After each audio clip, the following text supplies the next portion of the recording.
This is the IELTS listening test. You will hear a number of different recordings and you will have to answer questions on what you hear. There will be time for you to read the instructions and questions, and you will have a chance to check your work. All the recordings will be played once only. The test is in 4 parts. At the end of the test, you will be given 10 minutes to transfer your answers to the answer sheet. Now turn to Part 1.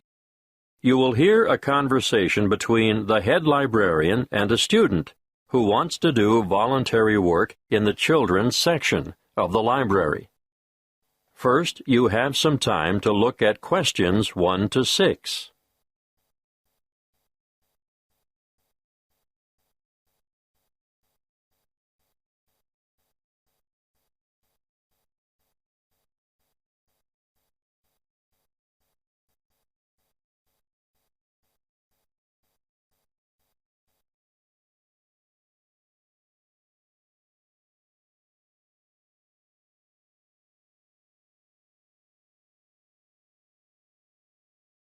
Now we shall begin.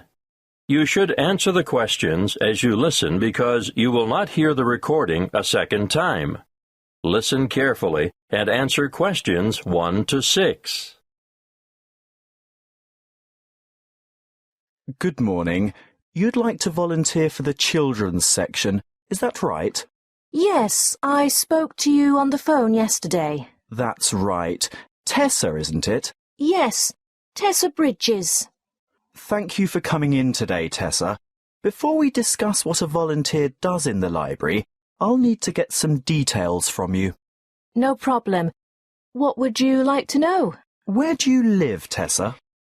I still live with my family in Northwood, 51 Matthew Drive. M-A-T-H-E-W? Matthew Drive? Actually, there are 2 T's. M-A-T-T-H-E-W. Oh, thank you. And the postcode for Northwood is? Oh, I'm still confused about that. It used to be 2614, which of course I still remember, but the post office has recently changed it to 4126. So, 4126. Now, you're a university student, aren't you? Not exactly. I go to Northwood Polytechnic. I'm in my final year. In your final year.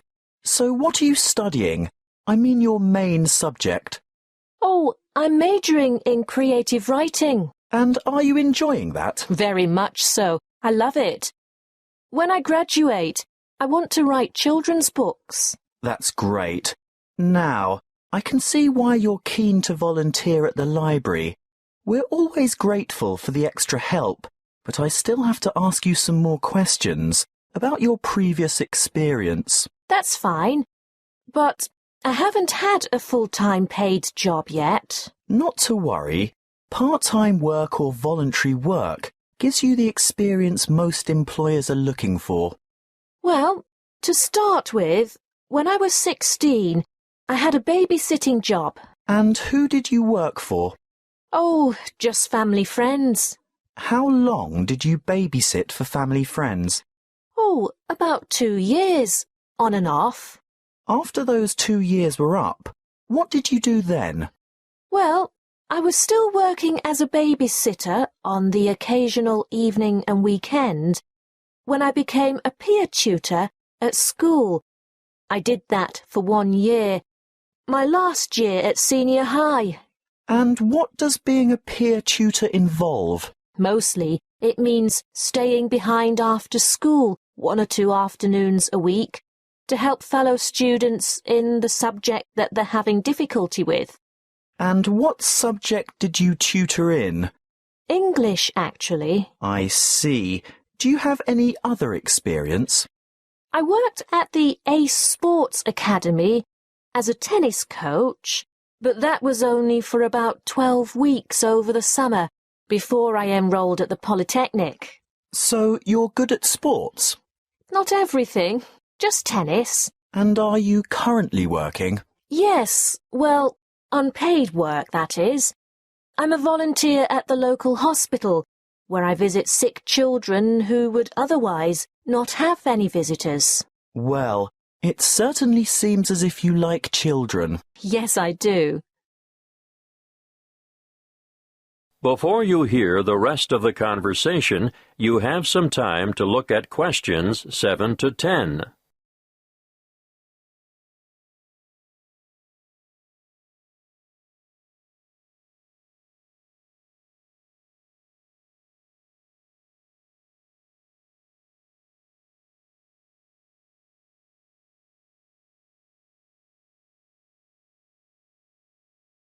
Now, listen and answer questions 7 to 10. Well, Tessa, what I need to know now is what your schedule is like, so that we can fit you into the roster here. Can I assume that you're not able to work Monday to Friday during office hours? Right. I'm very busy with lectures, workshops, and assignments during the week. How about weeknights? Say 5 to 7 in the evening. That's a very busy time in the children's section. Well, I couldn't commit to more than 3 evenings a week, and even then it would depend on my schedule. Yes, I understand. If possible, we could make arrangements a week in advance. Would that help? Yes, that might work. Are weekends okay? Well, Sundays are out. Actually, only every other Sunday, because that's when I'm usually needed at the hospital. But I'm free on Saturday afternoons. All right. We could roster you for the odd weekend then. What about school holidays? Definitely. No problem whatsoever. I don't have any other commitments during the holidays. That's good to hear. We have droves of children here in the holidays, as you can imagine. Thank you. Well, Tessa, we'll send you a letter of appointment in the mail, and we look forward to having you join us as a volunteer. Thanks very much. Now, as for your duties.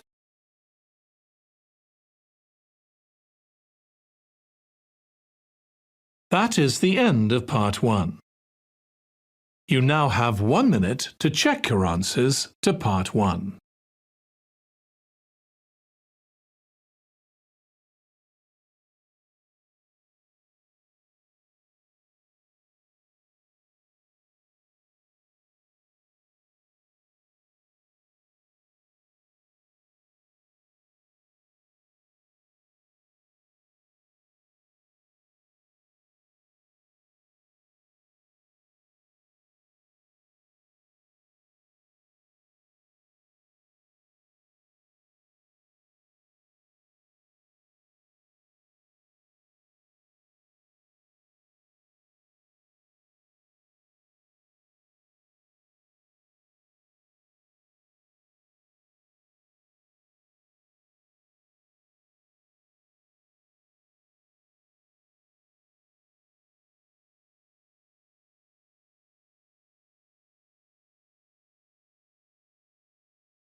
Part 2.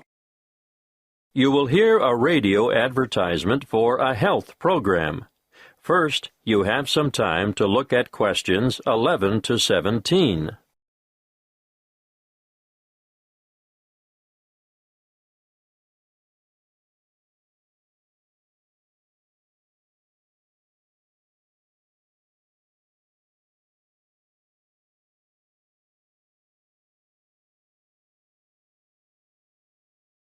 Listen carefully and answer questions 11 to 17. Prevention is better than cure. You all know that, don't you? Have you been looking for some help and guidance for maintaining your health? Well, today, I want to tell you all about a new health program called Be Well. Be Well Online, actually. This is an interactive website packed with resources to assist you in achieving your health goals. On this website, you'll find up-to-date health information you can trust. It has a register which includes a quick online check to assess your health and keep track of your progress. What do you want to do? Lose weight? Give up smoking? Manage your blood glucose levels or just improve your overall fitness? Use the simple online assessment tool and receive a personalized report on your current state of health. This is what we call your wellness register. After you've completed this, you'll be ready to move on. Now, the Active Health Agenda is where our team of experts has created a series of interactive 8-week programs for some of the most common health goals. These are aimed at differing ages and lifestyles and include healthy eating and workout plans, plans for losing weight, stress management, longevity, or how to age gracefully by maintaining your health, and express workouts for those of you who never have enough time. If you join up to Be Well Online, you'll not only be able to use a whole suite of interactive tools and calculators, but you'll also have unlimited access to an extensive library of health articles, delicious, simple recipes, and illustrated exercise descriptions. Let's look first at the active sport component. This gives you individual attention. In fact, it's a virtual personal trainer. Sports science and fitness experts have developed programs that will enable you to take on a specific sporting challenge or fitness goal adapted to your particular ambition and skill level. Detailed daily warm-ups and workout plans and weekly training schedules will help you prepare for any upcoming event of your choice. Marathons, triathlons, open water swims, cycling, or fun runs are just some of the events you could enter with confidence when you've completed an active sport program. Be Well Online also features an active care project. This caters for individuals who want to address specific health needs. The 4 courses in most demand are Stop Smoking, which will give you strategies, email support, and reliable tools and resources to help you quit smoking forever. Then there is Glucose Management, a self-care program designed for people with high blood sugar, which will help you manage your condition and improve your overall health. Obviously, heart health has a large following. It's basically all about lifestyle modification, where you will take a course of action with the aim of improving your cardiovascular health. Those of you who suffer from neck and/or back pain will benefit from the Back Care program, but we're talking about minor troubles here. Anything major should be attended to by a qualified physician in person. So, what are you waiting for? Register today at bewellforlife.com. Before you hear the rest of the talk, you have some time to look at questions 18 to 20.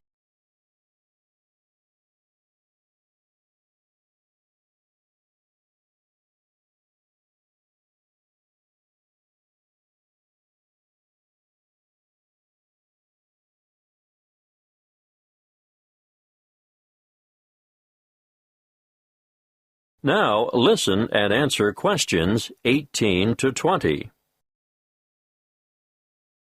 Okay, I can hear some of you saying that you don't have enough willpower to go through with our online program. Well, just for people like you, we offer Be Well Coaching. What is it? It's a telephone-based service that will give you the extra support, motivation, and techniques that will provide the impetus for you to bring about permanent changes. Who runs it?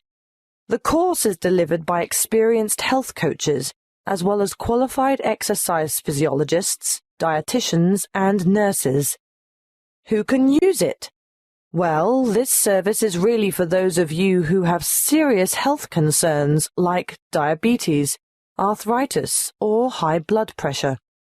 I know there are many of you out there who could benefit from this. How does it work? Your health coach will provide assistance as you develop a plan and maintain regular contact over a period of 6 months to help you stay on track.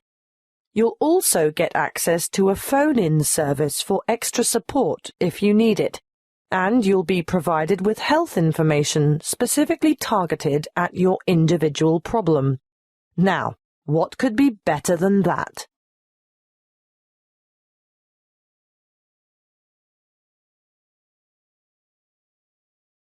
That is the end of Part 2. You now have 30 seconds to check your answers to Part 2.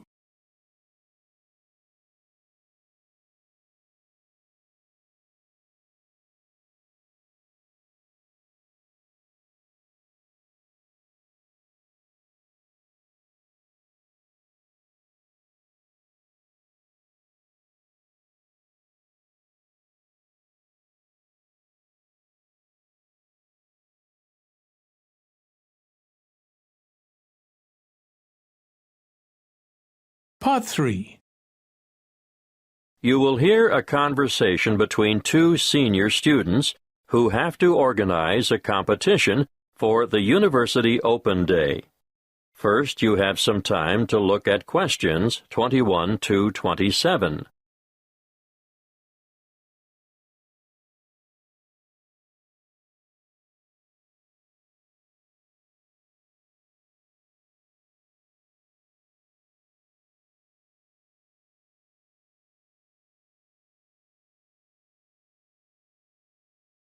Listen carefully and answer questions 21 to 27. Hi, Grant. What sort of competition do you think we should organize? Well, Claire, the Open Day Committee was pretty clear on that.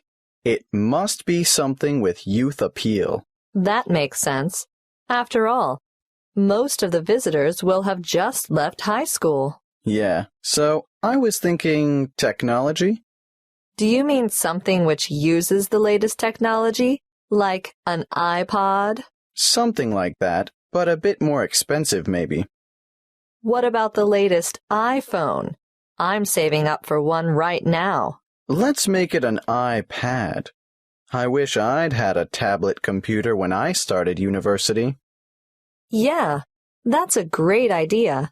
That should get a lot of our younger visitors interested. Right. Let's go with that then. Fine. We could go into town now and buy it. I saw great deals advertised at the Rick Smith store. Oh, I don't think we'll have to worry about that. A university purchase order will probably be arranged through the Resources and Supplies section. Well, that's settled then. What about the competition? Is it going to be a game of skill or a guessing game or something else? What do you think would work best? Good question.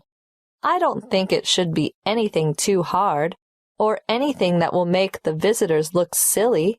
Some of them have such fragile egos. True. So, something that anyone can do. Nothing competitive, no skill or intelligence involved. That's right. But the main thing is that the contestants have a lot of fun. How do we do that? Well, I was thinking of a popular TV series, science fiction or science fantasy. I don't actually know the difference. Go on. It's a series where in every episode the main characters step through a portal into another world or another era. What's a portal? It's like a gateway or entrance to something. Okay, I get it. They'll be stepping into the new world of tertiary learning. So somehow we encourage people to step through this portal. Then what? They get their photo taken. Is that all? Not exactly. Let me think. I can't see how that's a competition, unless we pick the best photograph. But there's not much excitement or involvement in that for the participants. Wait. We don't decide on the winner. I mean, no one person does. We get them, the public, to do it. How? Put all the photos on Facebook. and the one with the most votes wins. I agree. Good idea. But there's just one more thing I'm not clear about. How do we get hold of a portal? I was thinking graduates of the engineering department could construct it as part of their contribution to Open Day. Before you hear the rest of the conversation, you have some time to look at questions 28 to 30.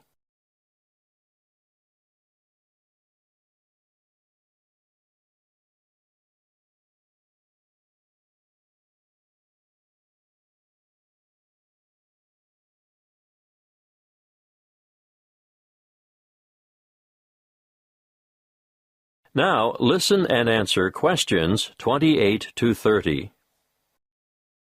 How do visitors enter the competition on Open Day? Well, firstly, they have to make their way to the portal photo booth on campus. Okay. A bit like a treasure hunt to start with. Yes, and then they get their photo taken stepping through the portal. And they'll have to write down their details. You know, name, phone number, email. No, hang on. Let's keep it simple.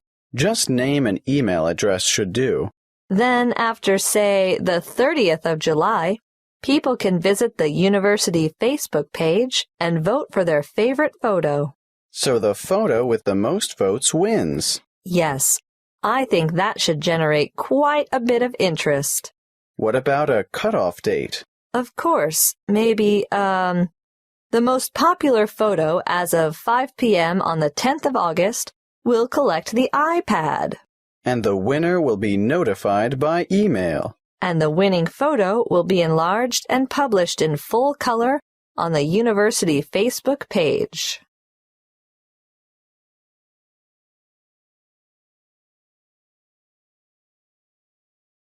That is the end of Part 3.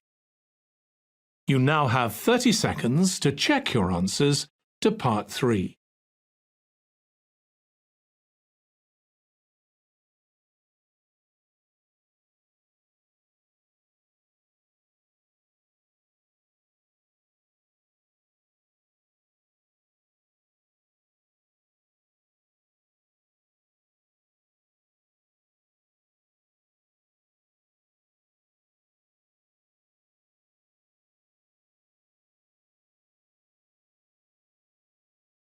Part 4. You will hear a talk given by a lecturer in the Environmental Studies Department on agriculture and environment. First, you have some time to look at questions 31 to 40.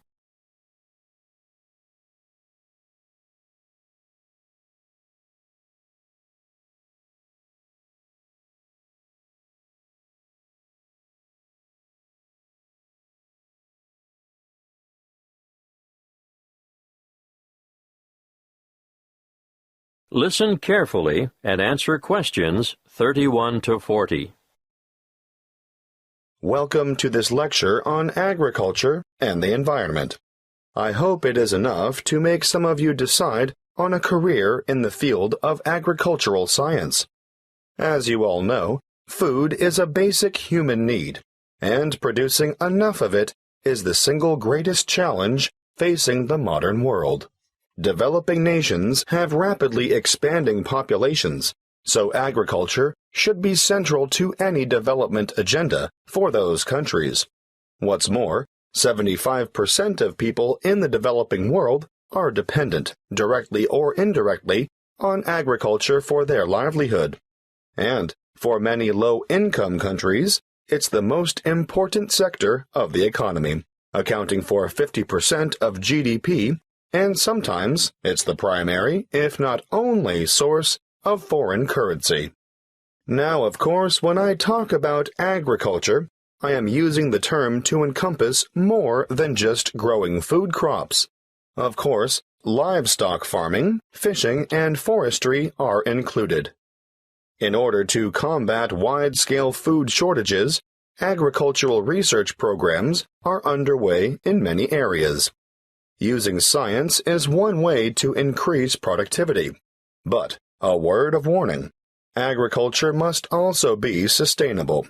Let's look at approaches that are not sustainable.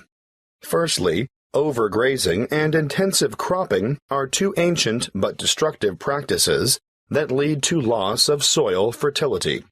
Secondly, the modern idea of liberal application of chemical pesticides and herbicides has had disastrous consequences for the health of the land, ranging from the pollution of water sources to the destruction of wildlife. These practices have ignored the mechanisms that sustain ecological communities. Ignorance has led to the destruction of the very biodiversity that is essential for sustainable food production. However, introducing new agricultural techniques, especially things like genetic engineering, can be difficult because many people remain suspicious of the fact that plants have had their genetic material modified by scientists. Biotechnology has also led to the dubious practice of bioprospecting, or, as some prefer to call it, biopiracy. Foreign multinational companies have been accused of illegally obtaining samples of indigenous plants of other countries in order to get their hands on genetic material to improve the quality or yield of their own crops. We must put aside the controversy surrounding the field of agricultural biotechnology in order to concentrate on the biggest threat to food production on this planet, which is, yes, climate change. The effects of global warming so far have been to shrink the food supply, thereby pushing up prices and making even the most basic necessities unaffordable. As I see it, the international community must address this and other challenges to agricultural production with urgency. Concrete scientific and technological achievements need to be presented for farmers to evaluate and learn to use. But, apart from that, governments need to address the complex issues of policy development if the world's hungry are to be fed. Environmental policies need to be put in place to protect ecosystems and correct soil degradation where possible. Countries cannot continue to exploit natural resources whilst ignoring the consequences. In fact, I'd like to see teams of agriculture and environment experts making up a global network which would monitor the world's farming systems. Different farming systems should be studied not only with a view to analyzing the environmental effects, but the social and economic effects as well. The studies would be carried out with a view to stemming pollution and erosion and promoting safe, cost-effective practices that will guarantee a secure food supply in the future. Monitoring sites would need to be set up all across the world and data collected in a systematic way. Of course, building the online infrastructure for such a project would cost millions of dollars, and there would be ongoing costs involved with the monitoring system. But the information gathered would go a long way towards solving the problem of feeding the masses and ensuring millions of people don't face a hungry future.